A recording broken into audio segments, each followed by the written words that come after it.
Cheyenne, I knew her ass was shady as shit. As soon as she said she was a fucking sweet tea background dancer. Insecure is back on. Kind of bittersweet though, because it's the finale, like the last season of the series. But you know what? I'm content with that. I'm alright with that.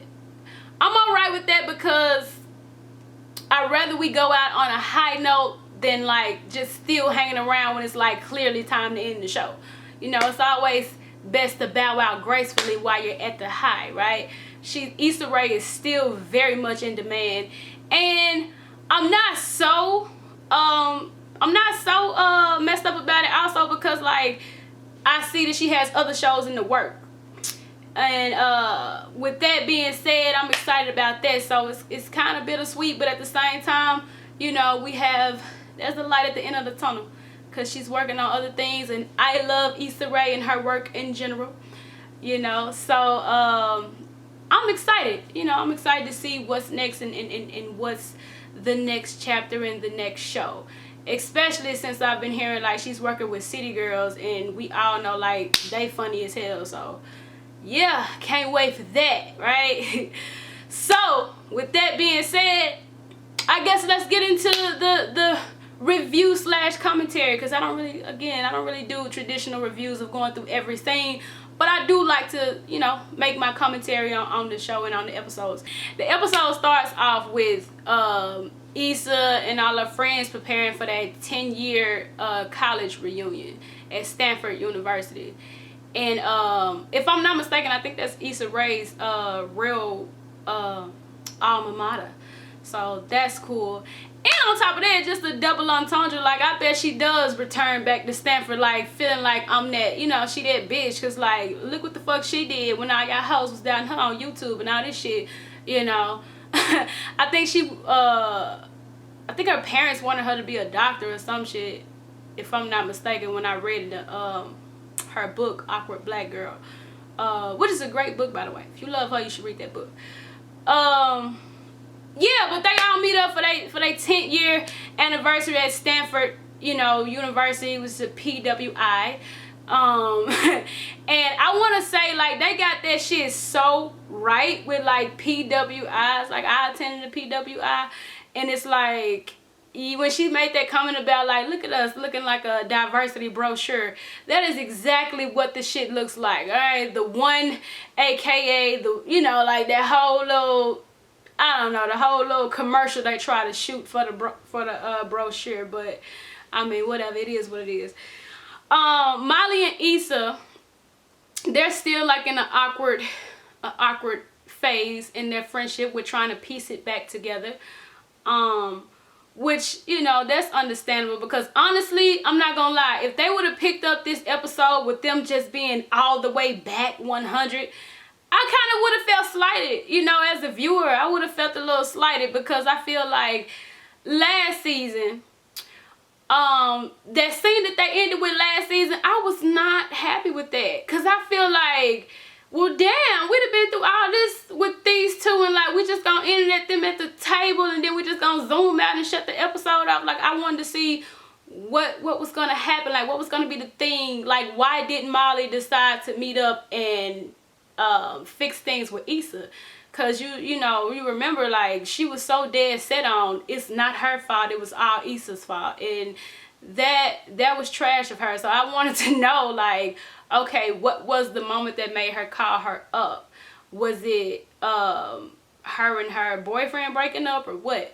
But I don't know. So I just would have felt a bit slighted if they would have just picked up and everything back 100. And like Kelly tells her in the episode, like, you know, like between her and Tiff, like, girl, we were fake back before we were back. And that's real shit. That's real shit though, because like, you know, just like our relationships, sometimes we go through phases. You know, it goes through phases and cycles. Like, you know, you might have those slightly awkward moments because the both of you guys are still growing and still getting to know yourselves. So like, you know, the base of who you were and the foundation of your friendship may change, because as time goes on, you guys begin to change. You know what I'm saying? And the real friendships though will survive that. real friendships, I feel in my heart, will survive that. Other types of friendships who might have been there for a season, yeah, you know what I'm saying, the time may have been served. You know, some friendships just end. But then there's others who, you know, who stick through it and work our shit out, you know. Obviously, you know, in the last season, Molly had been dealing with issues of Issa stepping into her own and becoming more of herself, like, because I feel like she was so used to her playing like basically her number two that she didn't know how she had to adjust to both of them playing the position of being number one, like, you know. So it was nice to see that, right? And then Issa is selected to be a panelist at the university, and that panel scene was so fucking hilarious. Like, I love the little awkward funny moments that Issa tends to present so well. When the guy, it's like everybody else on the panel had like the right answers to say. Like, everybody had their shit together, and it's like everybody know the right thing to say for the question.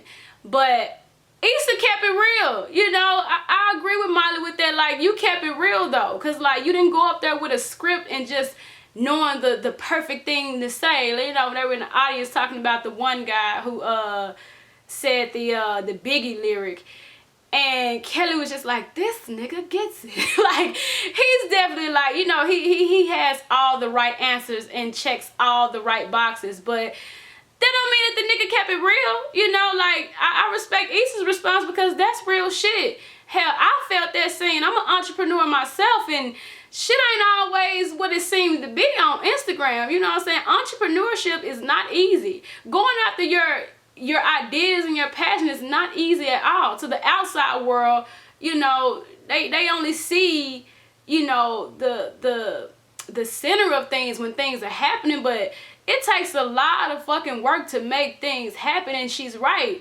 One day you may wake up and feel like, maybe I just wasted my time with that, you know, but you never know. So like, that was some real shit, and hell, that touched me, you know. So but again, she was funny as hell because that came out of left field with the to live and die in L. I died fucking laughing.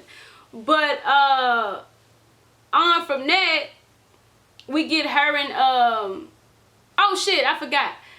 For whatever reason, Kelly, I don't know, but for whatever reason they have that she's passed away in the little obituary shit at the school. And I'm like, first of all, how the fuck did that happen? Who the fuck told them that? One. Secondly, I want to say, like, as a viewer, I'm glad that we are finally getting another side of Kelly, because I always say, like, I hope we get more of Kelly. You know what I'm saying? We get more of her, a different side of her, because I was tired of just seeing the typical fat funny friend. You know what I mean? Like, the fat funny friend in the group. I feel like we see that so much on different television shows. And so I was hoping that this season we can take a little bit more of a deep dive into her character on a serious note. Cause, you know, like she was dealing with in the episode, like, not everything is a fucking joke. We shall see as the season moves on where that takes her. Yeah, what else? The fucking Cheyenne girl that they met and reunited with at the class reunion, right? Kid you not, I felt in my spirit something was shady about her ass. And when she said, you know, when they was like, oh yeah, she left early to be a background dancer for Sierra. You know what? When she was dropping it low in that dance scene, I was thinking to myself, okay, maybe she did become a background dancer for Sierra, because that's definitely Sierra whole shit. You know what I'm saying? Twerking it all the way down with them damn knees before Megan.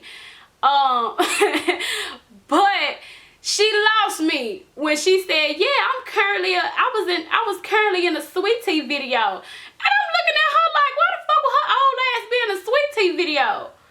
that's when I knew. That was my first sign, like, something's up with this hoe. I don't know what, but something's up with her ass. Because I'm like, that just, why would they pick your old ass to be in the background of a Sweetie video? Why? That just, why? that just didn't make any sense to me. So from that point on, I was watching her ass. And for the right reasons. Like, they go to the damn liquor store, get a text to go to some club that Issa previously got kicked out of 10 years ago. And they stop and get some liquor beforehand. You know, of course, Cheyenne suggested. I'm like, of course she did, bitch. But she suggested they stop by the liquor store before going. So they did stop by the store, coming out the store, laughing and gagging and all the nine, right? And only to fucking get stopped and stuck up by some damn dude with a gun.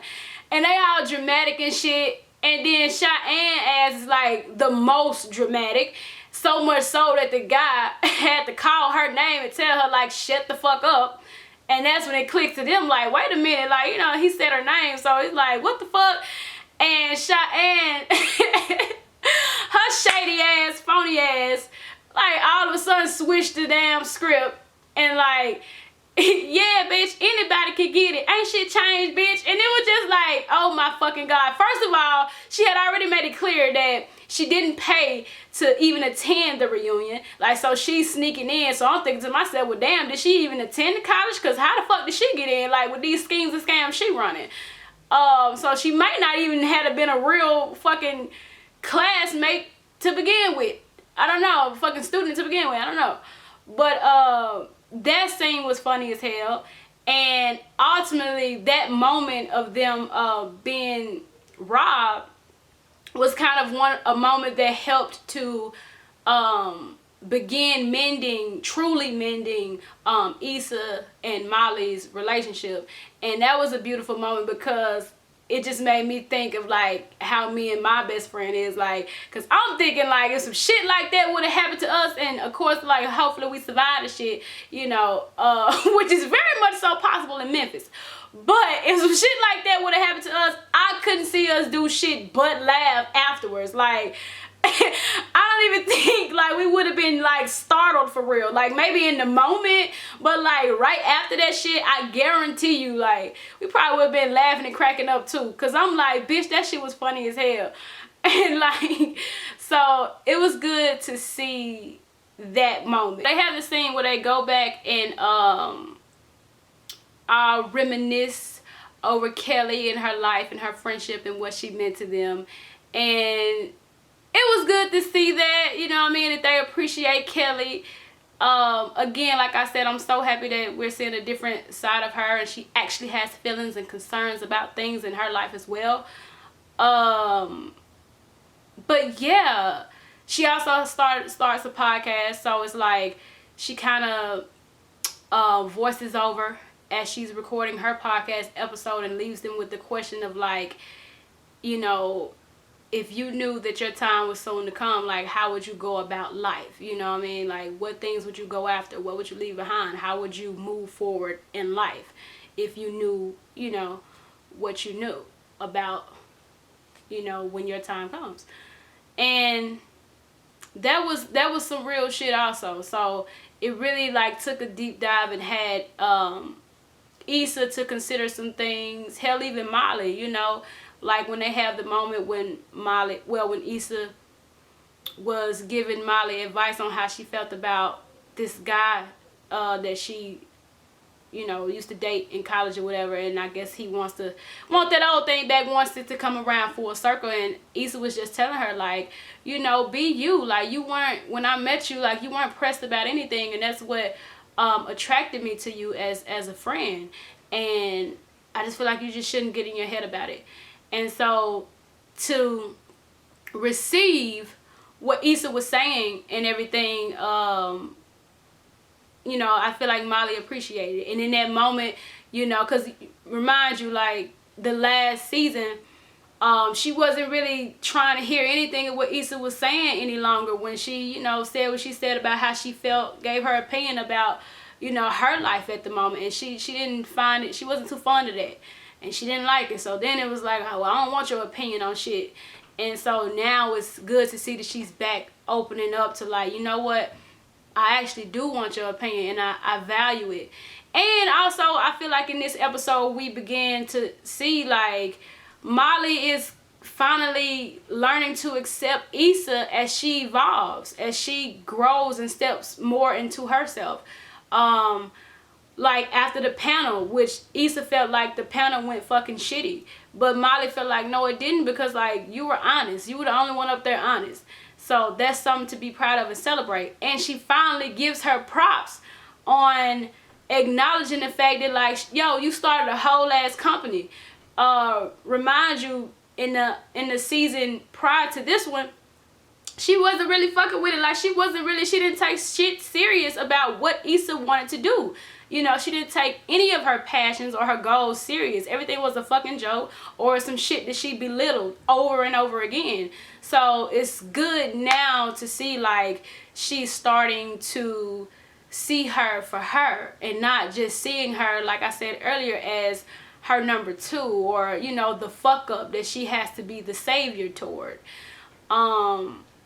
Everybody travels their own path, you know, and you have to allow people room to do that. You know, you have to, because each individual is their own person, you know. And so with that being said, you have to appreciate their journey while you're on yours as well. You don't have it all together. You don't have it all figured out. So like, who was she to go around judging Issa about her decisions and her mistakes and her journey? Like, you have your own to deal with as well. So don't just go putting all that judgment and pressure on her just because it doesn't make sense to you at the moment. That's her homework assignment. That's not yours, okay? So I'm glad to see that she's finally, you know, learning to accept her and her journey and respect her passions and her visions as well, because Issa has always supported hers. So, you know, I feel like it just takes Molly time to adjust to that. But, you know, I'm glad we're starting to see that she is adjusting. With that being said, I think this is a great episode, a great starter. It was a great starter for sure. And I'm glad, like I said, that we didn't just jump right back into them being good. And it did show those awkward moments, because I'm like, yo, y'all prolonged this shit last fucking season. So hopefully we as viewers get to see, like, you know, them still making it through their trials and errors. Because that's just real shit, you know. And, you know, I'm going to end it with that. I forgot. Also, Issa and Lawrence decide to, you know, call it quits, because I feel like for her it just might have been too much, you know, like as she was thinking and Kelly was doing the voiceover about, you know, moving forward in life, what do you want, you know, how would you handle things if you knew that your time was soon to come? And I guess like after some thought, it's like, you know what, this is too much right now, and I can't, you know, she probably doesn't want to do this because that's a lot, you know. And I feel like she, after doing that panel, like she said, it just made her really consider reality. Like, girl, I'm up here on this panel and I'm still fucking unclogging toilets and this and that, but like, you know, that's life. That's life sometimes, you know what I mean? Like, that is the trial and error. And she did keep it real, because entrepreneurship is not as pretty as it seems on your fucking timeline all the time. You know what I mean? It's like real shit and real things happen. And it's like you gotta, you know, especially when you're first starting off, as I'm learning myself as a children's book author, like, you gonna have your foot still, you know, 1 foot in, 1 foot out, because you can't stop paying bills, you know what I mean? So shit gets real. You still have bills to pay. You still have things to do in the midst of pursuing your passions, right? Yeah, big ups to, much appreciation to Issa Rae and all of her work. I'm very proud of her, and it makes me proud to see her pursue things in life and continue to evolve. I'm appreciative of her, and I can't wait to see whatever is next. So with all that being said, again, this is just mainly commentary. I don't really do traditional reviews. We're going through every scene. We just come here talking, you know, give our opinions about the episode or what happens mostly. And yo, I'm gonna end it there.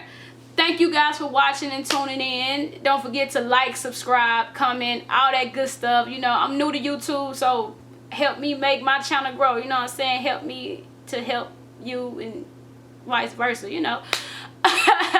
But thank you guys for watching. Thank you guys for watching, and tune in next time. Don't forget to like, share, comment, subscribe, all that good stuff. And yeah, thank you. We'll be back to review next episode. All right.